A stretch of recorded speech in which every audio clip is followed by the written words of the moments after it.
सभी प्रेमियों को राधे राधे। आज हम बात करेंगे माघ मास की शुक्ल पक्ष की पवित्र जया एकादशी की, जिसे श्री जया एकादशी कहते हैं। पुराणों में इसका बहुत बड़ा महत्व बताया गया है। जो भक्त ब्रह्म हत्या, भ्रूण हत्या जैसे भयानक पापों से ग्रस्त हैं या अनजाने में कोई बड़ा अपराध हो गया है, वो भी इस एकादशी का व्रत बड़े ध्यान से रखे। सच्चे मन से किया गया यह व्रत सारे पापों को भस्म कर देता है। एक और खास बात है, हमें पता नहीं चलता कि हमारे पूर्वज या पितृ कहीं भूत पिशाच योनि में तो नहीं फंसे हुए हैं। इस एकादशी का व्रत उनके कल्याण के लिए बहुत शक्तिशाली है।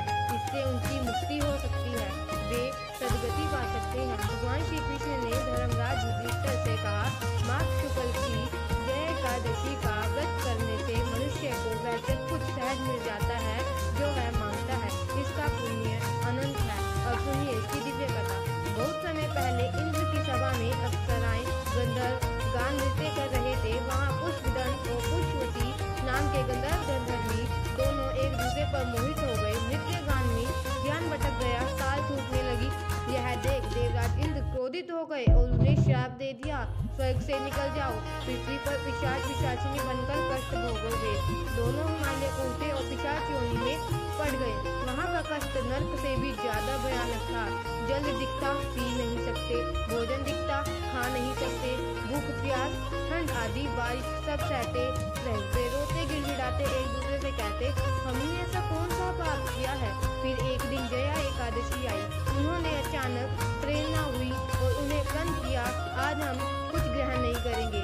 उन्हें फल जल तक नहीं लिया, कोई हिंसा नहीं, कोई क्रोध नहीं, पूरे नियम से व्रत रख। उनकी पिशाच रोशनी से मुक्ति हो गई। दिव्य विमान आया, वे उसमें सवार होकर भगवान के धाम चले गए। स्वर्ग लौटकर इंद्र ने देखा तो आश्चर्य हुआ। उन्होंने बताया कि जया एकादशी के व्रत से यह चमत्कार हुआ। इंद्र ने कहा, जिन्हें भगवान विष्णु शरण देते हैं वे पूजनीय हैं, जाओ वैकुंठ धाम। तो प्रिय भक्तों, देखा आपने, अनजाने में भी व्रत करने से इतनी बड़ी मुक्ति मिली। हमें तो जानबूझकर मन वचन कर्म से यह व्रत करना चाहिए। 30 जनवरी 2026 गुरुवार पारण। व्रत खोलने का समय 30 जनवरी 2026 सुबह 7:10 से 9:55 तक। व्रत कैसे रखें? ब्रह्म मुहूर्त में उठे, स्नान करें, संकल्प ले, भगवान नारायण या इष्ट देव की पूजा करे, फलाहार या निराहार रहे, भजन कीर्तन करे, रात्रि जागरण करे, पारण के दिन स्नान करे, ब्राह्मण को भोजन दक्षिणा दे। ये भगवान के चरणामृत से व्रत खोले। यह व्रत भ्रूण हत्या, ब्रह्म हत्या जैसे पापों को भी नष्ट कर देती है। पितरों के लिए भी करे तो उनका उद्धार हो जाता है। राधे राधे। सभी भक्त इस जया एकादशी को पूरे विधि विधान से मनाएं। भगवान श्री कृष्ण और राधा रानी आपके घर में सुख शांति समृद्धि। ऐसे ही कथा सुनने के लिए हमारे चैनल को सब्सक्राइब करें।